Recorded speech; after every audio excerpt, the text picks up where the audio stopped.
man, I just want to watch something interesting on one of these streaming services for once. I watched all of South Park, I've watched all of Futurama, I watched pretty much a lot of the good adult cartoons, but I'm in the vibe to watch more of them, you know? Like, even like watching early Family Guys and Simpsons, they were kind of good. But there's no new ones out that really amaze me. A lot of them are really crap, or they're about NFTs for Christ's sake. You know, I feel like I should check on Prime Video because I haven't checked on there for a while. That's what we got here. So ooh, Hazbin Hotel. Don't know if I should make a video on that. I feel like it's the type of series to have some diehard fans who will hunt me down and shoot me. Why the hell did I feel like something went through me and the back of my head? Why do I have the urge to curse a lot? Like, you fucksticks watch me all the time. You know what, you can go do a line of cocaine across a horsecock, you piece of shit brats. The fuck did I just say?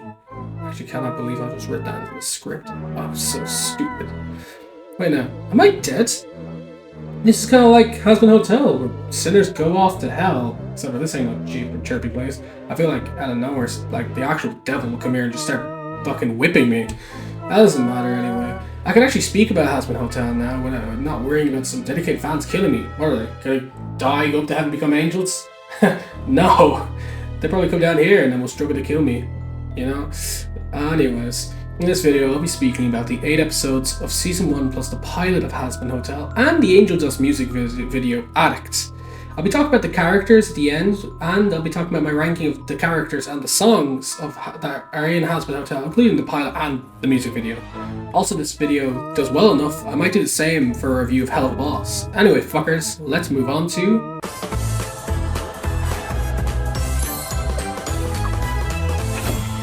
So, let's begin with the pilot. This was released back in 2019. 2019? Why does that feel so long ago and yet not? Wait. How many years has it been since 2019? Hey Google, how many years has it been since 2019? 5 fucking years?! Oh god. Moving on. If you can't tell, the world of Hazbin Hotel mainly takes place in hell. The main character being Charlie Morningstar, the daughter of Lucifer, you know, the devil, and Princess of Hell. I like to mention that Lucifer and Satan are separate characters in this world. It's weird stuff to do with the sins. Random side tangents done.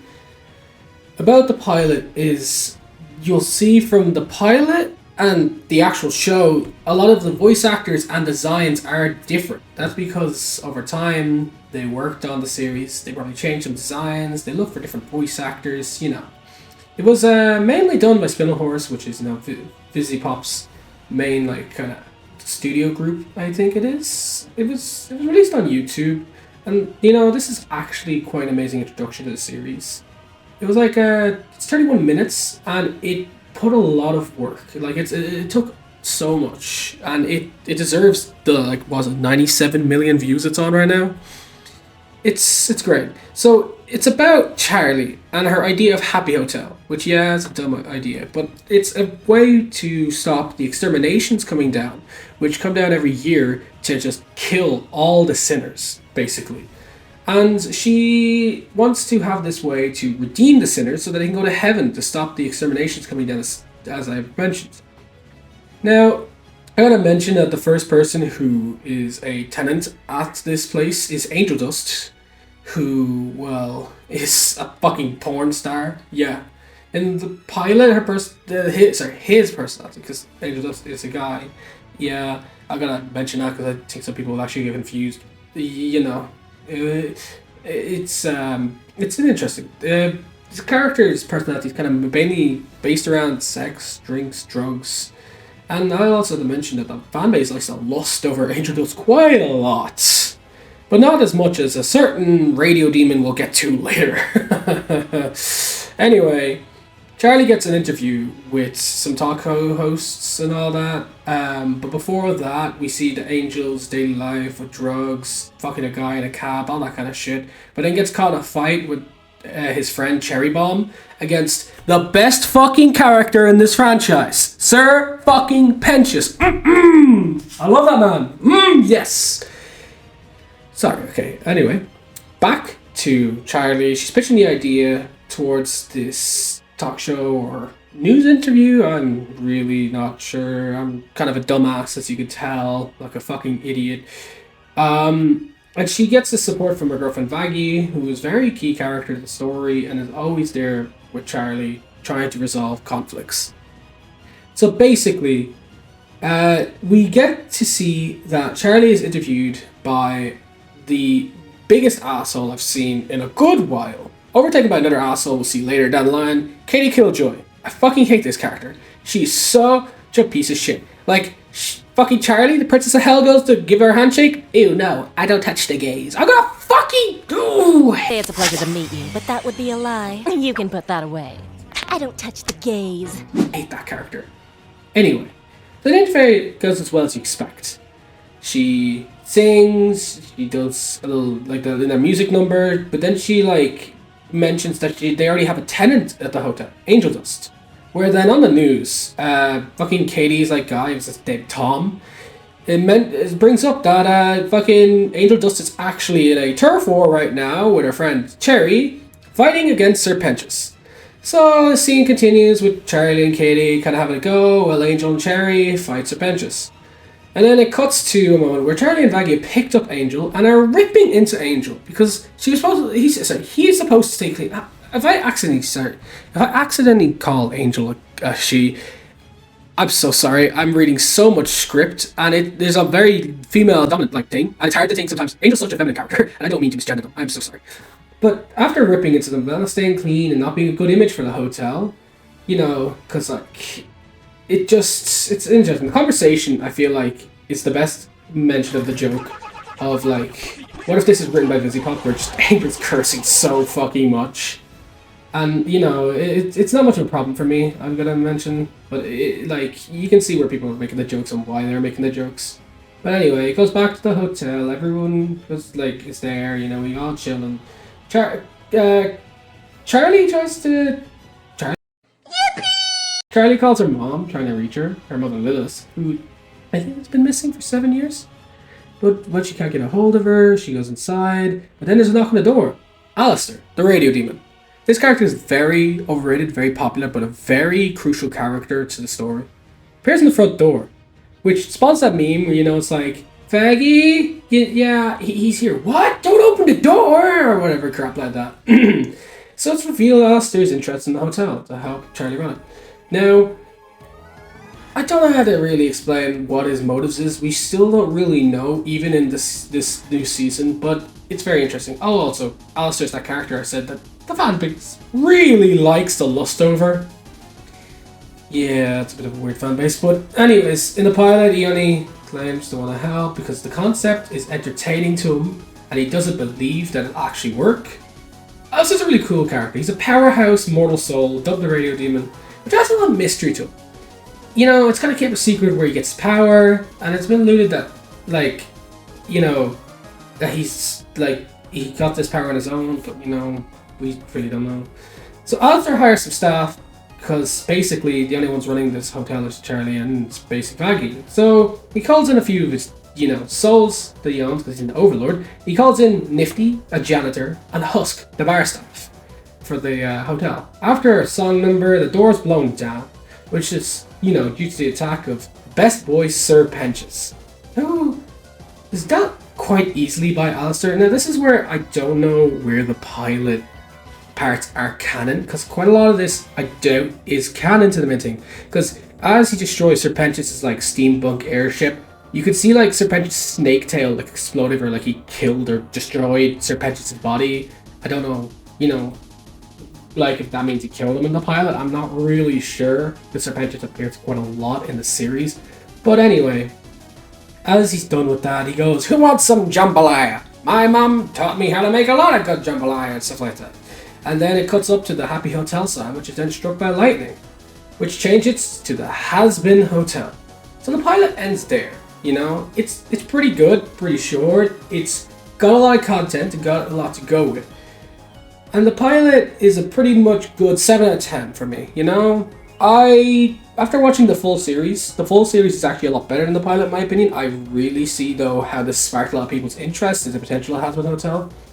I really like though that I ain't much of a fan of some of the songs, actually. I gotta mention that before I say like what I like about it. But like, I'm not really a fan of much of the songs using the pilot. It's just nothing that stands out to me. Now, so you could like them, just my opinion. But I won't go much into that. I need to rank the videos anyway. But I really like the characters, the introduction to them. I think it's great, and I'm excited to see the series. So let's move on to. Alright, I know I said do songs at the end of the video, but I need to mention this one stands out alone. It's a music video about Angel Dust. And Angel Dust's life as who they are, what they fucking do. And the fact that there seems that an addiction got them this way of life. As it seems that they're not a free person. Behind this cheerful, sarcastic porn star, Angel seems to be having their own conflicts. And it's a duetted really well with Cherry Bomb. I really do like this song.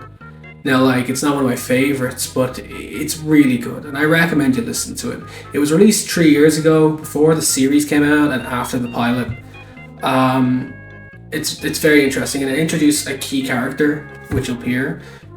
There's these guys called the V's, who represent like visual media, like, you know, the more modern media, like TVs and stuff like that. But this guy is Valentino, who seems to have Angel's soul. I'm just gonna say, which is quite interesting. Valentino represents the visual media of adult films, pornography. Yeah, but the songs are really good, and I'm not going to give it a ranking and all that, but I will say like where it places along worst to best of all my songs later on at the end of the video. So if you really like that, stick around. So let's move on to the first season. All right. Let's go.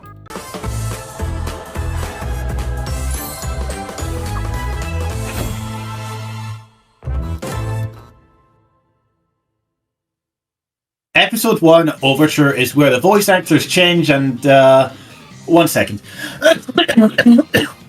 Sorry about that. I had something in my voice.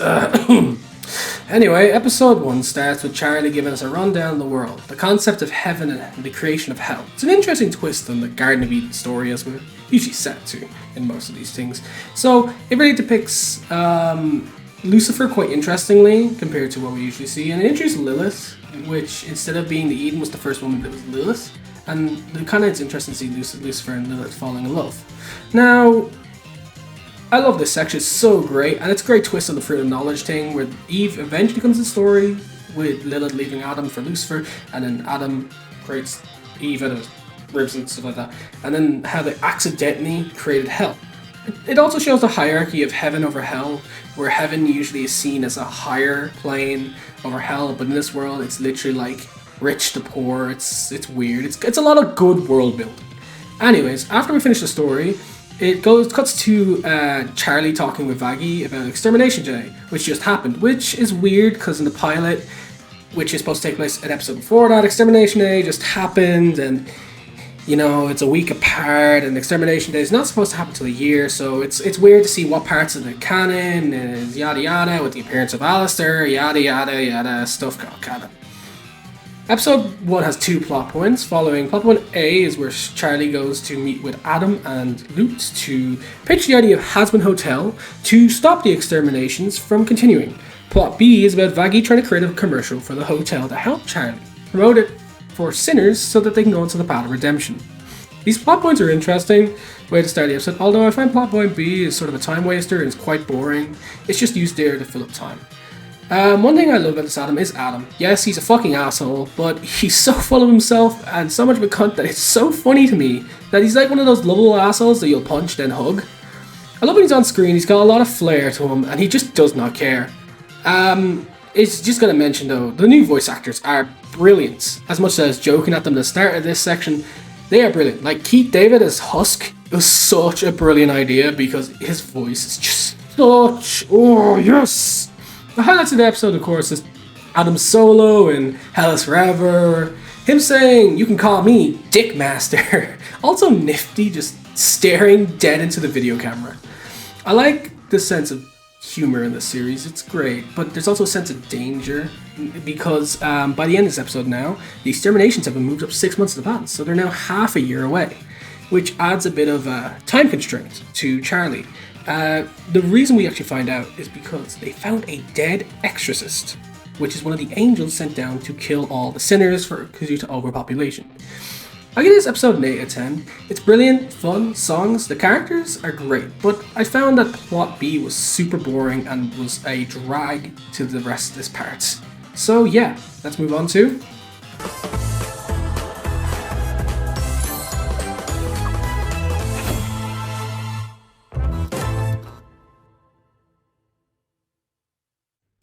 Episode 2, Radio Killed the Video Star. Picked up with Charlie's stress over the exterminations coming sooner. It's really interesting to see because it does, continue on from what previously happens, but it then cuts to a moment where Serpentius just comes and attacks the hotel, which is great because, it's a return of the best character in the series. Sorry, who said that? After that, it kind of leads to a proper introduction of the three Vs as Serpentius mentions them. The three Vs are the overlords of visual media. As I've already mentioned, there's Valentino of the adult film visual media, so like pornos and shit. Then there's Velvet, the self-proclaimed backbone of the Vs, who is in control of fashion and social media. And then there's the big man Vox, the CEO of Voxtex, who writ this script? Absolute dumbass. And Vox Tower, the company that runs the other V's medias. I'm a big fan of the V's design. I really hate Valentino because, he's kind of a prick, but not like lovable like Adam is, but yeah. So the scene is about Velvet calling Vox to deal with Valentino, his outburst over angel dust moving into the hotel. After that, Valentino drops that Alistair is also at the hotel, which riles up Vox, which is an interesting comparison of traditional media, such as radio shows versus modern visual media, like TV channels, setting a rivalry between these two overlords. This leads to another great song, which I gotta mention. You gotta listen to it, and it leads to then a scene of the V's trying to hatch a plan. So they send a spy to the Hazbin hotel to spy on Angel Dust and spy on Alistair. And, if it isn't obvious, they send someone who wants to be an overlord and wants to be part of the V's. They send Serpentius, the best boy. Serpentius, acting like a spy, pretending and all that is really funny because it's kind of cringy and all that. But, he just shows up at the hotel and he acts like he wants to be redeemed after getting his ass handed by Alistair again. But he's caught in suspicion by Angel Dust, who is very jealous because Serpentius is getting a lot of praise because Serpentius seems like he's trying, which Angel Dust doesn't, which kind of sets a bit of thing that Angel Dust just wants to be accepted by others. The scene is that follow is about group bonding. It's just so cringy, but I love it. This episode also shows Angel Dust struggling with the hold of Valentino, as Valentino keeps messaging Angel Dust, and the smoke appears, and it's super symbolic, and it's a very boss worker abusive relationship, it seems. I'll go more into detail about the episode that is really important about. This leads to a scene where Angel catches Serpentius, which leads to them fighting, which then leads to the rest of the cast finding out he's a spy, due to, well, get this, Serpentius working for the V's, as I previously mentioned, and shit like that, but but then, as he's caught, he tries to report to the V's. Vox disregards him, which leaves him completely down, sad, and just genuinely, he's lost confidence. Fuck you, Vox. Sorry, don't know what came over me there, but I would die for Serpentius. What? Sorry, who said that? But luckily, Charlie's here. She actually helps convince Serpentius to go onto the path of redemption. So anyway, this episode was a bit cringy, but I loved it so much that I actually think it's a 9 out of 10. The group bonding was, yeah, but I really liked how they reintroduced Serpentius and actually added him to the main cast. I hope the show continues to get better and better as it goes on like this, because it just gets so good. It's just so good. So yeah, that's episode 2. Moving on to...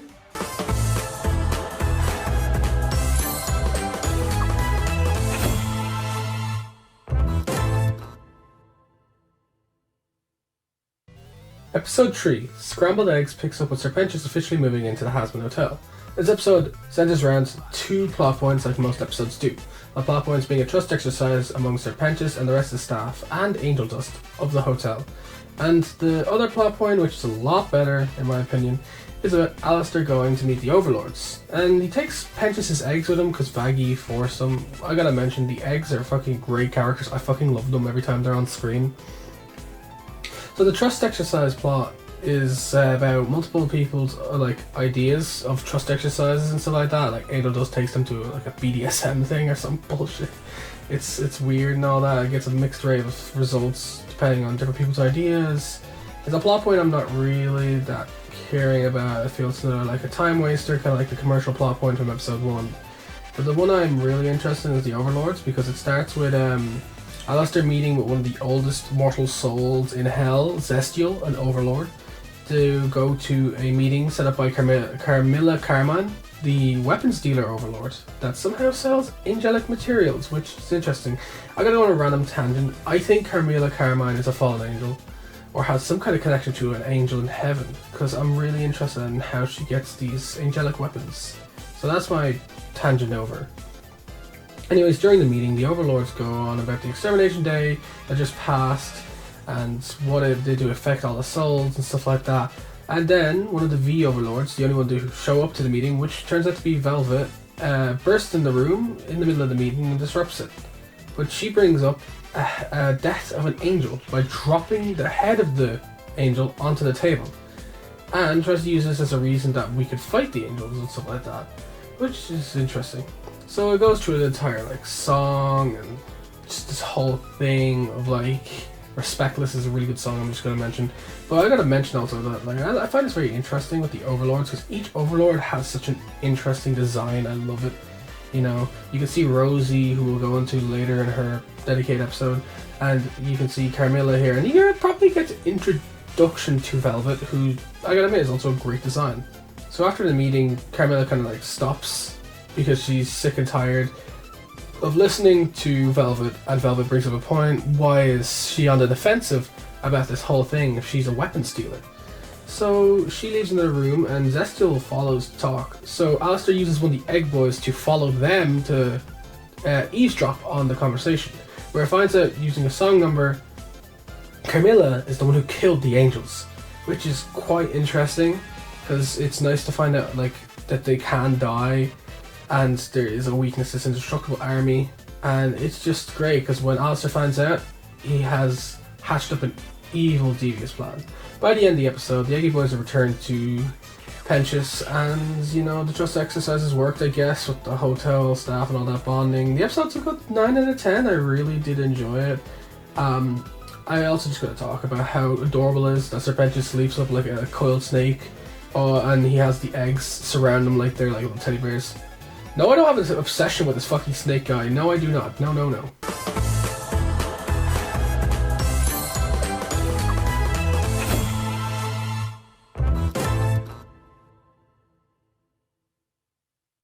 Episode 4, Masquerade, is a very different episode, and probably the best episode of this entire series, in my opinion, at the current moment, you know, of Season 1. It is an episode that's centered around Angel Dust, about a lot of his life in hell, and it kind of goes into detail about why Angel Dust is a porn star, the abusement from Valentino, and another point of the conflict between Husk and Angel, where Husk constantly calls Angel fake.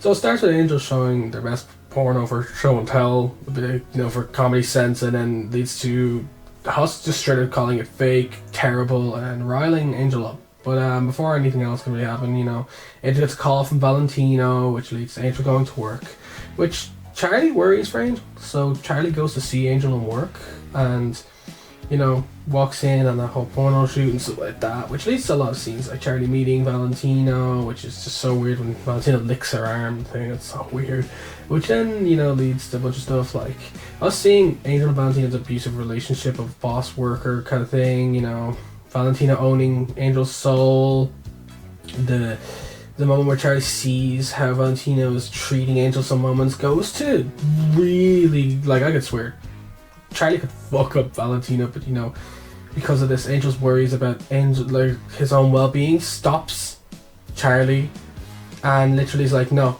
please don't do anything, just go home, and leads to an outburst against Charlie. Charlie leaves feeling bad, as if they fucked something up for Angel, and After that whole thing, it leads to one of probably the most powerful song, which is not my favorite, but it's a very powerful song, Poison, which just really shows the whole relationship dynamic with Valentino and Angel.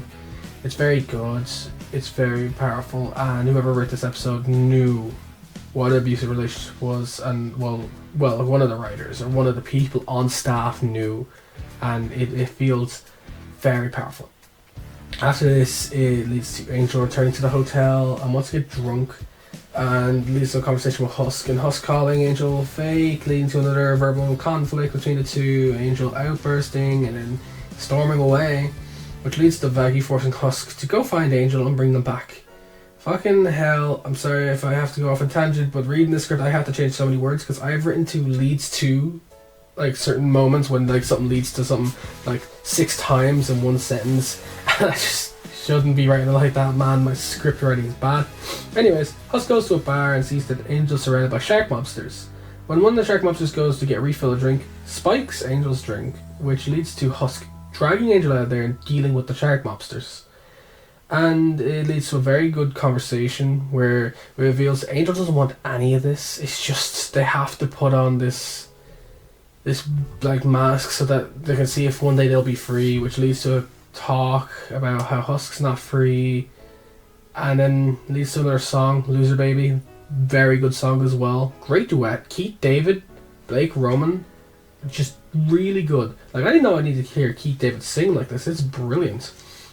Also, just genuinely, the two of them are really good working together in this show. So anyway, as the song finishes, the Shark Monsters are back, which just leads to the two of them, dealing with them together. So with the conflicts resolved, the two return to the hotel, and that's episode 4.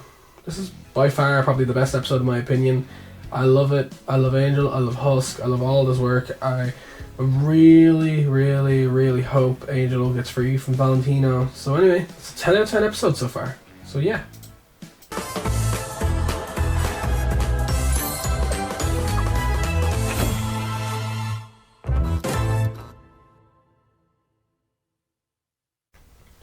Episode 5, Dad Beats Dad, is once again another brilliant episode. It centers around Charlie and her relationship with her father, Lucifer, King of Hell. And we get a proper introduction to Lucifer, where like Charlie is trying to figure a way of how to bring more people in or try to solve stuff, which comes to the idea, what if she had a meeting with heaven? So she tries to get Lucifer on board to get her this meeting with heaven. Which is interesting, because after last time when she tried to resolve this whole issue with Adam and realizing it doesn't work, she needs to go to someone higher than Adam. So anyway, we got a proper introduction to Lucifer, which is so fucking funny. Like, he's so much like a comedy relief character with an obsession with ducks, and he's just like depressed shut-in. Like, Jesus. It's so weird. He's supposed to be the king of hell, most powerful being here. Yeah, it's really funny. Like, I really just fucking love it. Like, the super dastic ducks, backflipping, and they breathe fire. It's so stupid. So, anyway, Lucifer agrees to come over to talk with Charlie, and Charlie tries to, convince. So it goes to a moment where, like, Lucifer shows up, and I do have to say something. He's so fucking short. Like, I know Nifty's very short and all that, but a lot of these characters are really tall, but, like, he's shorter than his own daughter, and it's so funny to me. Like, this is the most powerful character. It's just really, really fucking funny to me. Anyway, Charlie introduces Lucifer to the cast. A lot of them chat with him, like, Angel calling him Shore King. Like, it's just mainly a reintroduction to everybody, midway through, because we're on, like, the halfway point past now. It's actually interesting when he meets Alistair. The two seem to have like this on-site beef against each other despite never meeting. But Lucifer is also really great to see that he's in support of Charlie's relationship with Aggie, and it's really adorable how he tries to bring this on. You like girls? I like girls too! We have so much in common! Yeah, it's really funny. But Lucifer and Alistair have kind of like a sing-off with the Hell's Greatest Dad song, really good song as well. But then introduces Minzy, who is someone of the main cast history and also of Alistair's history, which then splits it into 2 points, where it's kind of like Minzy talking with the cast, while Alistair is with Vaggie and Charlie or something like that, showing Lucifer around. It's more one plot point, but it's kind of like sort of two. It's weird. Husk confronts Alistair about Mimsy showing up only when she needs something, which then reveals that Husk knows that Alistair is being controlled by someone, while Alistair is controlling Husk, which is quite an interesting thing. Which I gotta point out, my theory has to be someone like Lilith or an angel, like Sarah. You'll meet her in the next episode. Which can explain why they have on-site beef with Lucifer, because I don't think any of the angels really like Lucifer. Anyway, by the way, the shark mobsters from the last episode, which is kind of weird, show up because they kind of looking for money off Mimsy, and they find out Mimsy's in the hotel. So Aster goes killed them, which Lucifer uses a reason why sinners can't be redeemed, showing all this carnage, which leads to a confrontation between Lucifer and Charlie. Alistair's also, by the way, just dealt with the mobsters and kicks Mimsy away, which then leads to another song number, which, you know, rekindles Lucifer and Charlie's connection, which is quite nice to see. I really do like the relationship between these two. It's great to see that Lucifer just wants to be a good dad and all that. So with the two relationship rekindled, it leads to Lucifer agreeing to help Charlie setting up a meeting with Heaven, which he does warn he can't go with her. So Charlie decides to bring Vaggie, which leads Vaggie a bit, you know, like, like that kind of. She's a bit nervous. So anyway, this episode's also 10 out of 10 for me. I really do like it. So I kind of really enjoy it, and I'm getting higher and higher hopes with each episode. So let's move on to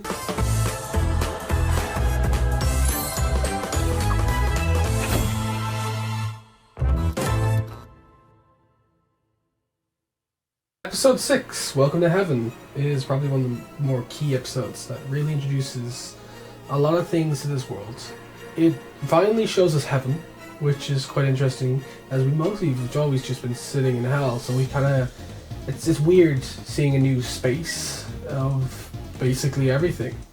It's very interesting. So it's about like Charlie and Vaggie going to heaven and them on the trip where Vaggie seems way too uncomfortable going to heaven, which you'll find out for a reason why.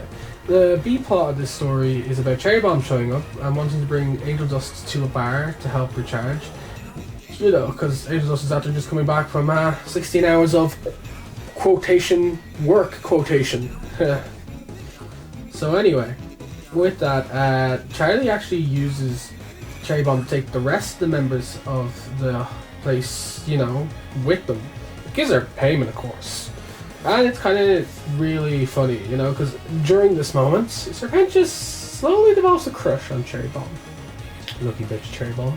What? No, who said that? I don't give a shit. What are you talking about? Anyways, Charlie and Vaggie go to heaven while the others, you know, go to the bar. So we kind of meet two crucial characters, being Sarah and Emily of the Seraphim, which seem to be the highest of the high order of angels.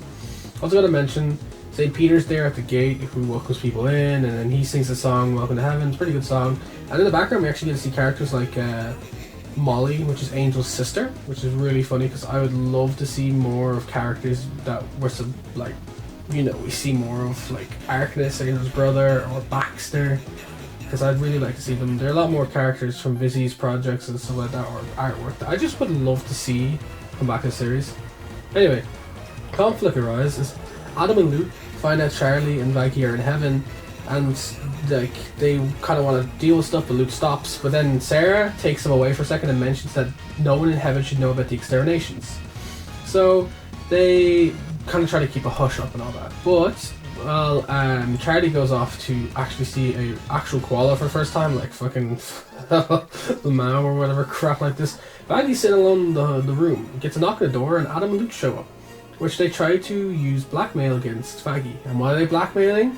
Vaggie is a fallen angel, and not just a fallen angel, an exorcist, where she refused to kill a child that was in hell, which, why is there a child in hell? Or is it just a child-sized devil? I don't really know. It's weird. So, as they have this blackmail, they try to use Vaggie to fuck up Charlie's meeting. It's really funny, by the way, because I found out that Adam created all the exorcists and he named Vaggie Vaggie after vagina. so fucking stupid. Oh my god, it's such an Adam moment, and fucking hell, he's so funny. In the court case, we kind of have Charlie and Vaggie sitting, arguing that redemption can happen. Well, we also have Adam and Luke going against, saying that redemption won't work, as they want to cover up so that they can still have the exterminations go through. Charlie is an orb to spy on Angel and the group at the bar, and just see how Angel is, to show Angel's progress. So it goes through a whole thing with Adam like, this is not a morally good person. Then Sarah asks for a list. He writes in a list of everything that is required that got him into heaven, because he's the first man, so he should probably know why. As Angel goes through the bar, we actually review of Angel's progress, you know, standing up to Valentino, making sure Nifty's okay, comforting friends, taking hits and not getting into pointless fights. It's great. Also, just side thing, it's just great. It's just great because I'm loving it. Like, also, Serpentious really trying the best with Cherry Bomb. Cherry, I would like to do the sex with you. It's so fucking stupid. Oh. Anyway, after Angel proves that they have what Adam's requirements for redemption, the question is brought forward: why isn't Angel here? Why has it? Which is kind of revealed. No one knows what it is to redeem a soul, or what is the requirement to go into heaven. Not even the high angels like the seraphims. So it leads to another good song, which is I Don't Know, which rewords Adam's lyrics from Hell is Forever, where it's like, hell is forever. Like, you know, they twist his words against him, and it kind of leads to, in the song, Adam just drops out of nowhere that, hey, you know what, fuck this, exterminations, and you know what, fuck this also, Vaggie is a fucking ex-angel. And this leaves Charlie in such a big shock, and then Adam sends them back to hell.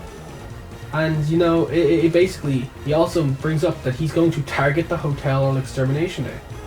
This episode is 10 out of 10 also. It is great. I love the scenery change from gritty hell to upbeat heaven.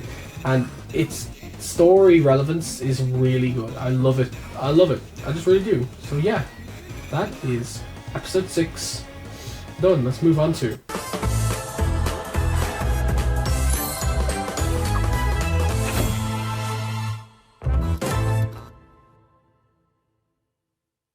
Episode 7, Hello Rosie, picks up from where the last episode was. Vaggie reveals to the others that she's an angel and talks about what happened up in heaven, and all the issues now that Adam's going to target the hotel, which leads to a few funny conversations to talk. I also going to mention like Angel calling her flat, and Nifty's like, yeah, where are they? We're like, we're no teeth.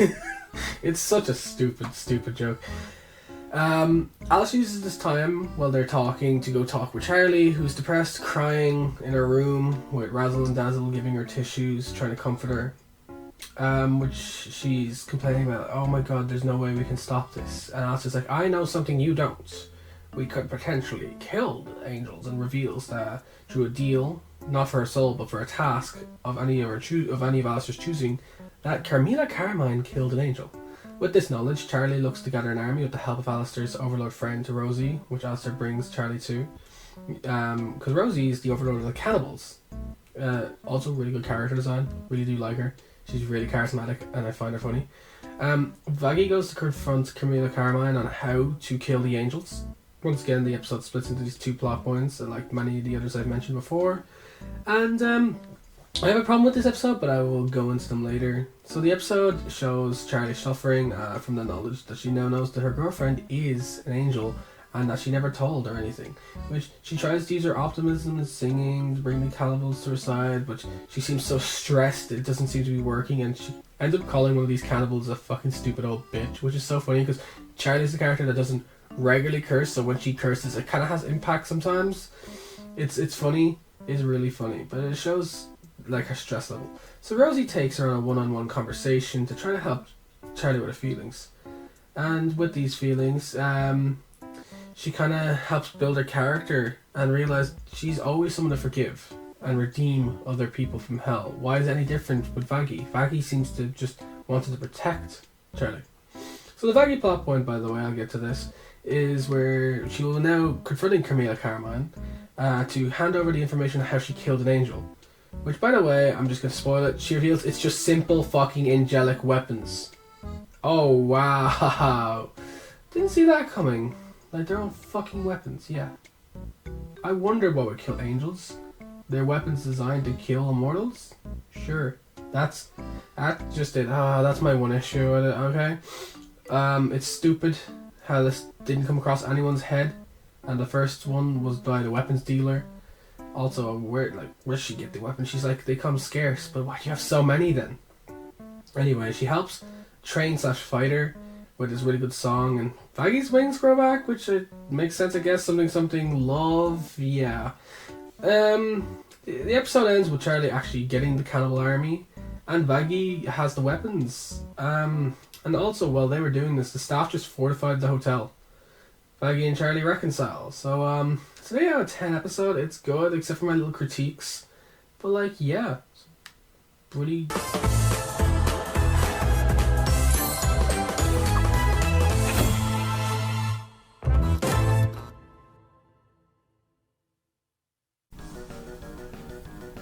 Alright, we have made it to the last episode, which is episode 8, The Show Must Go On.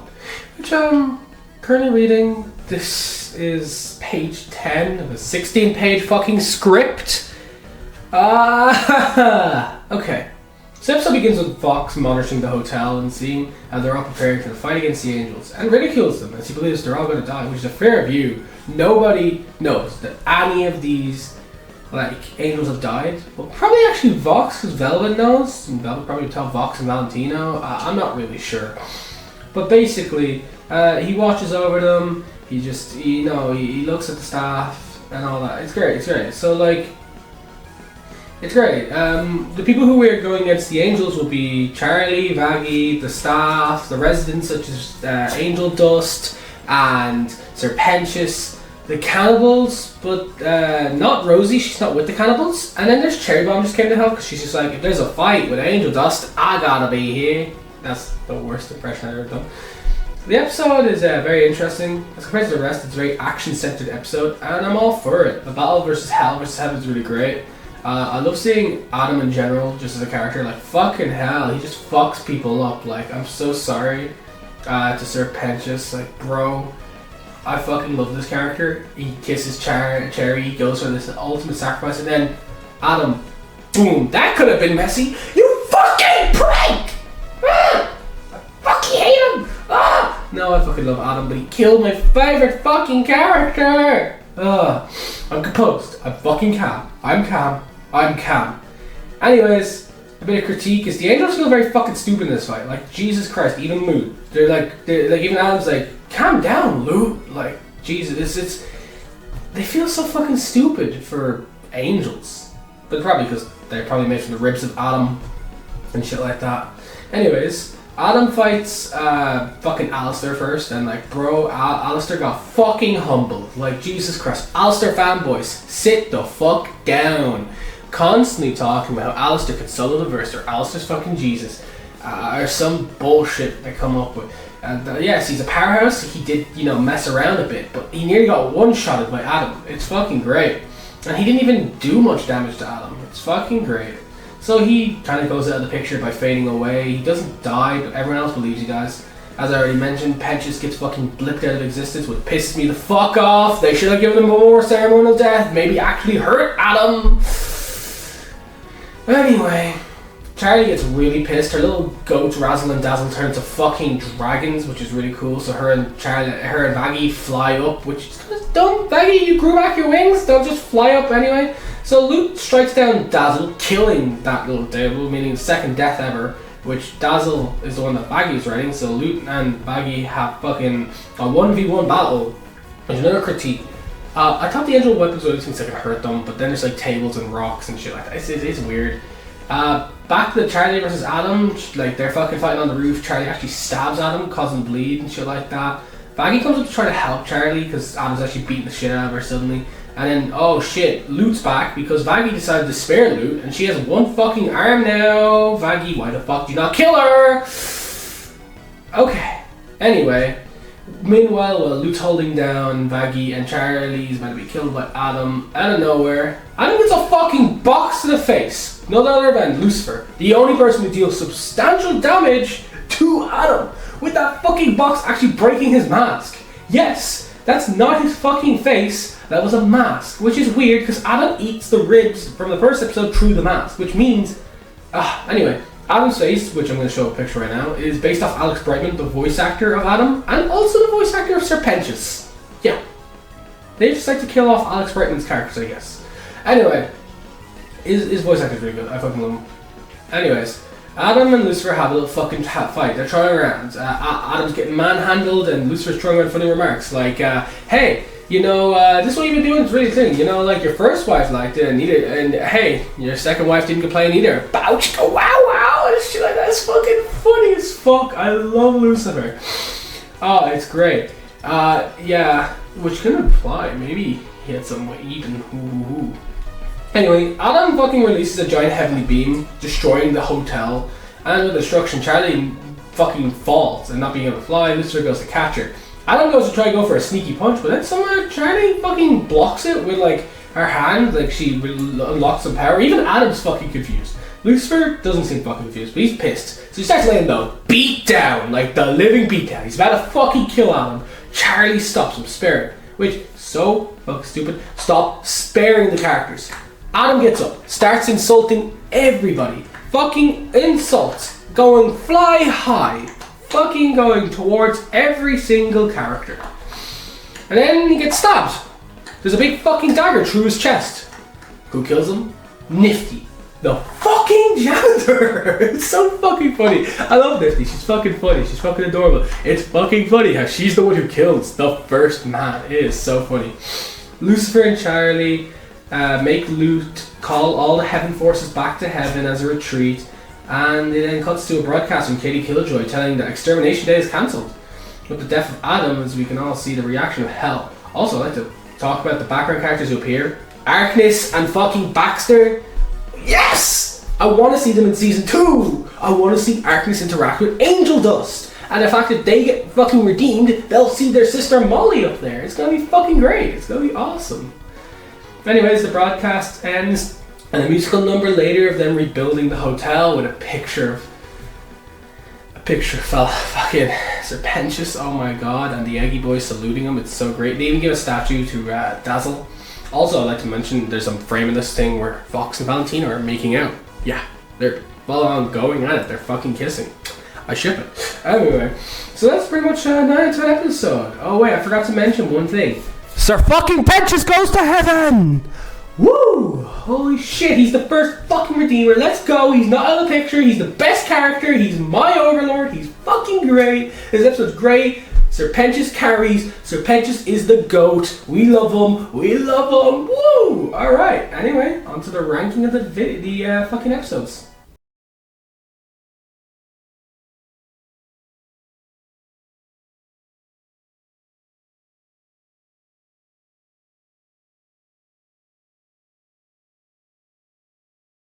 '19th is whatever it takes. It's nothing special. Same with 18th place. It starts with Sorry, and 17th place. It's I'm Always Chasing Rainbows. 16th place. The same thing with Happy Day in Hell. And once again, it's same thing with Inside of Every Demon is a Rainbow. It just didn't really. It wasn't really amazing to me. Okay. In 14th place is Alistair's Reprise. In 13th place is the reprised version of More Than Anything, which is sang by I think Baggy and Charlie. In 12th place is the original version of More Than Anything. I just prefer this version. In 11th place is Out for Love. Now this is where the songs are really fucking good. Carmilla is such a good singer. Oh, it's so good. In 10th place is the music video Addict, which, you know, it's great. You got a lot of shit, but I think there's a better Angel Dust song. In 9th place is Ready for This. The song is very good. It's like, especially when it's like lend a hand to party, part to play, and shit like that. Ah, it's great. In 8th place is The Show Must Go On, finale song, really good. I love the V's part, by the way, like, well, the whole of hell is pissing, Alistair's missing, 7th place is Loser Baby. Fucking great. Angel and Husk duet. I fucking love it. 6th place is Respectless. Oh, fucking Velvet. We need more songs. Especially like her shit with Carmilla. I can't get enough of this song. 5th place is Poison. Now this is the Angel Dust song of Angel Dust songs. It is so fucking good. I really hope for more songs like this from Angel. 4th is Don't Know. I love this song, especially the part where they twist Adam's word from the song Hell Is Forever. So good. I'm tasting menu free, oh my god. I'll rig the game for you because I'm the ref. Champagne fountains, caviar mountains, that's just a start. Who's been here since day one? Who's been faithful as a nun? Makes you chuckle with an old-timey pun. Your executive producer. That's true! He's barely audible. Stop giving him the time of day. Don't listen to a word he'd say. I hope he had a nice vacay, but he should have stayed away. While he hid in radio, we pivoted to video. Now his medium is getting bloody rare. Hell is forever, whether you like it or not. Had their chance to behave better, now they boil in the pot. Cause the rules are black and white, there's no use in trying to fight it. They're burning for their lives until we kill them again. Fucking hell's forever and it's meant to suck the life. Apologies, the audio got corrupted there. This is basically editing Banjo here, and this is a long video. So please subscribe as we now move on to the top 10 characters. And with the normal audio returning in 3, 2, 1. Top 10 characters. Don't complain if you find any of these characters here, and if I'm not writing much. This is a 16-page fucking script with 5,000 plus words. Ah! My top 10 characters. In 10th place is Velvet, backbone of the fucking V's, great. Angel Dust is our little addict. Then there's 8th place is Charlie. I want to give her a fucking hug, she just tries so hard. 7th place is Husk, especially with Keith David in the series. 6th place is Vox, a charismatic character, I love him. And also, him and Valentino definitely fucking fuck, man, what the fuck. In 5th place is Alistair. Powerhouse, a bit overrated, but you know, being overrated isn't a bad thing. I like his character. In 4th place is Nifty. I find Nifty so fucking funny, especially when she stares at the camera. How she's the one to kill Adam. What the fuck? In the 3rd place, yeah, it's Adam. He's an asshole, but I love him. He's so fucking funny every time he's on screen. In 2nd place is Lucifer, the king of the hell, the goat, the main man. He's so enjoyable to watch. I would have loved so much more of him. And then there's the honorable mentions. We have Vaggy, Cherry Bomb, Carmilla, Carmine, Rosie, Lute, and the Eggy Boys. I fucking love them. In 1st place is fucking Serpentious. Yes! He is my favorite character. He's so smart, he's brave, he's funny. He could rizz me up. Oh wait, I hate this script. Why the fuck did I write this? Screw you, script writing Banjo. And he's a noble character. And I'm glad he's the first to be redeemed. Alright, so yeah. Alright, whew. So that's the rankings. Alright, so the review's done. Do I just stay in hell? Am I just permanently dead?